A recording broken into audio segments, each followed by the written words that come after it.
Hello everyone, welcome back to my channel. আজকে আমি আপনাদেরকে দেখাবো আমার ওয়েস্টার্ন অ্যান্ড রেগুলার ওয়্যারের কিছু জুয়েলারি। এগুলো কোথা থেকে কেনা হয়েছে এবং এদের প্রাইস রেঞ্জগুলো জানতে আমার ফুল ভিডিও দেখুন। প্রথমেই আমি আমার most favourite and most used jewellery, যেটা এই ব্রেসলেটটা আপনাদেরকে দেখাবো, যেটা হচ্ছে আপনার হাতে পড়লে অনেকটা এরকম লাগে। আর এটার কথা আমাকে অনেকেই জিজ্ঞেস করছে যে এটা গোল্ড কিনা না।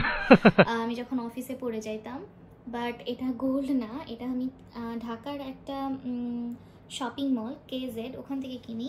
আর এটার কোয়ালিটিটা অনেক ভালো আর ডিজাইনটাও আমার অনেক পছন্দের। এটা হচ্ছে 1 বছর আগে কিনছি, এটার কালার এখনও যায়নি। তারপরে আমি কথা বলতে চাই আমার এই জুয়েলারিটা নিয়ে। এটাও আমার নিউ মার্কেট থেকে কেনা হয়েছিল। এটা হচ্ছে গিয়ে একটু বাল্কি টাইপের একটা ব্রেসলেট, বাট এটা হচ্ছে গিয়ে আপনার এগেইন কোনো ওয়েস্টার্ন আউটফিটের সাথে পরলে খুবই ভালো লাগে। আপনি যদি সিম্পলি জাস্ট এটা পরেন, মানে আপনার যে কোনো আউটফিটের সাথে এটা খুব সুন্দর করে মানায় যায়। সো আমি এটাও হচ্ছে গিয়ে ঢাকা নিউ মার্কেটে 1 বছর আগে কিনি, আর এটা এখনও রং যায় নাই, কিচ্ছু হয় নাই। অ্যান্ড এটাও আমি মনে হয় প্রায় 300 থেকে 400 টাকার মধ্যে কিনছিলাম। So it's a good deal I think. তারপর কথা বলে আমার এই জুয়েলারিগুলো, এই সব কয়টাই আমার হচ্ছে আবার কেজের থেকে গিয়ে আমি কয়দিন আগে নিছি, কারণ ওদের জুয়েলারিগুলো আমি ইউজ করে বুঝছি ওদের কোয়ালিটিগুলো খুব ভালো। এখন ওদের এবার দেখলাম ওদের প্রাইসগুলো একটু বেড়ে গেছে, বাট আমার কাছে মনে হয় একটা জিনিস যদি কেনার পরে কয়দিন পরে রং চলে যায়, তার থেকে ভালো আমি একটু দাম দিয়ে জুয়েলারিগুলো নিই। সো আমার কাছে মনে হয়েছে এখন ওদের প্রাইসটা একটু বাড়ছে, বাট স্টিল ওদের কোয়ালিটিগুলো অনেক ভালো। এই যে এই ব্রেসলেটটা, এটা হচ্ছে হুক সিস্টেমের ব্রেসলেট। এটা হচ্ছে আমি এবার কয়দিন আগে 1-2 মাস আগে গিয়ে আমি কেজের থেকে নিয়ে আসি। এই জুয়েলারিটাও আমার কাছে খুবই ভালো লাগছে। ইটস ভেরি সিম্পল অ্যান্ড মানে পরলে আপনার মানে যে কোনো কিছুর সাথে যাবে। আপনি সালোয়ার কামিজের সাথে পরেন অথবা যে কোনো ওয়েস্টার্ন আউটফিটের সাথে পরেন, I think it will look good. তারপরে কথা বলি আমার রিসেন্টলি পারচেজ করা 2টা স্টেটমেন্ট পিস। এই 2টা জুয়েলারি আমার কাছে খুবই ভালো লাগছে। দুইটা ব্রেসলেটই অনেক ভালো লাগছে আমার কাছে। এটা হঠাৎ করে আমার সিলেটের একটা শপে চোখে পড়ছে।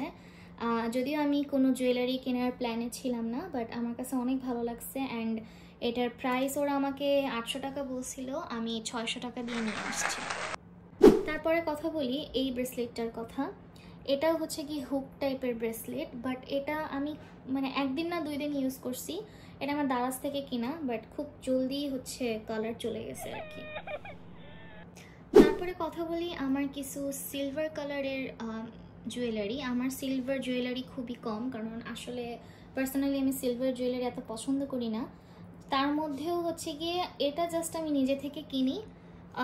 আর এটা হচ্ছে আমার একটা ফ্রেন্ড আমাকে গিফট করে, আর এটা হচ্ছে বাইরে থেকে আমার একটা মামি আমাকে গিফট করে। So that's it. আমার আর কোনো সিলভার জুয়েলারি নাই। তারপর যদি কথা বলি আমার হচ্ছে নেকলেস বা পেন্ডেন্টের কথা, আমি হচ্ছে নেকলেস পরতেও এত বেশি কমফোর্টেবল ফিল করি না। আমার আসলে হাতের জুয়েলারিতেই আমি বেশি কমফোর্টেবল।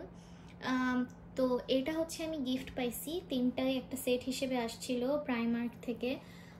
আমার খালা আমার জন্য নিয়ে আসছিল। এখন কথা বলি আমার আরও কিছু ছোট ছোট কানের দুল আর হচ্ছে রিংয়ের ব্যাপারে। এই হচ্ছে আমার আরেকটা জুয়েলারি বক্স, যেটা বক্সটাও আমি দারাজ থেকে কিনি। আর এটার ভিতরে দেখতে পারতেছেন আমার কয়েকটা পছন্দের কানের দুল আছে, যেটা আমি মাঝে মধ্যে নিয়ে নিয়ে পড়ি যদি আমার ইচ্ছা হয়। আর এখানে আমি রিসেন্টলি সিলেটের একটা শপ, স্বর্ণা শপটার নাম, ওখান থেকে আমি একটা পেন্ডেন্ট নিয়ে আসি যেটার মধ্যে আল্লাহু লেখা। এটা আমার অনেক পছন্দের। আর হচ্ছে আমি কয়েকটা রিং কিনি আমার হাতের জন্য। প্রথম রিং হচ্ছে আমি এটা দেখাই, এটাও আমি কেজেড থেকে নিয়ে আসি। আমি আসলে কেজেডের অনেক বড় ফ্যান হয়ে গেছি, কারণ ওদের রিংয়ের কোয়ালিটি আসলেই অনেক ভালো। তারপরে আবারও কথা বলি এই 2টা রিংও আমার কেজেড থেকেই নেওয়া। এটার প্রাইস এরকম 250-300-এর মধ্যে ছিল। আর এটার প্রাইসও এইরকম রেঞ্জের মধ্যেই ছিল। আরও কিছু ইয়াররিংস, এগুলোও সব কেজেডের। এটাও হচ্ছে আপনার 250-350 এরকম রেঞ্জের। এখন কথা বলবো এই দুইটা রিং নিয়ে। এটাও হচ্ছে আমি একটা এক্সিবিশন থেকে নেই এই রিংটা। এই রিংটা আমার কাছে অনেক ভালো লাগছে, পরলে অনেক মানে স্লিক একটা ডিজাইন। তারপরে হচ্ছে এই সিলভার রিংটাও আমি হচ্ছে একটা এক্সিবিশন থেকে কিনি। এগেইন দুই এক্সিবিশনে একটু প্রাইস কম পড়ছে, এটা 100 টাকা নিছিল আর এটা 100 টাকা নিছিল। তাও আমি কানের উপরে বা নিচে একসাথে পরার জন্য আমি দুইটা সেট কানের ইয়াররিং কিনি আর কি। এই দুইটাও আমার হচ্ছে ঢাকার হচ্ছে সীমান্ত সম্ভারের একটা জুয়েলারি শপ ছিল। মোস্ট প্রবাবলি 200 টাকা করে নিছিল, আমার ঠিক মনে আসতেছে না প্রাইসটা, বাট হ্যাঁ এই একসাথে যখন পরি তখন ভালোই লাগে। Now let's talk about some বিদেশি জুয়েলারি। এগুলো হচ্ছে প্রাইমার্ক থেকে আমার মামা আমাকে গিফট করছিল। এই ফুল সেটটা হচ্ছে 4 পাউন্ডের ছিল। এটা হচ্ছে 3 পাউন্ড আর এটা হচ্ছে 2.50 পাউন্ড। তো এইগুলা হচ্ছে আমার পরা খুবই কম হয়েছে, প্রায় 4-5 বছর আগে আনা হয়েছে, বাট এত বেশি কেন জানি ইউজ করা হয় নাই।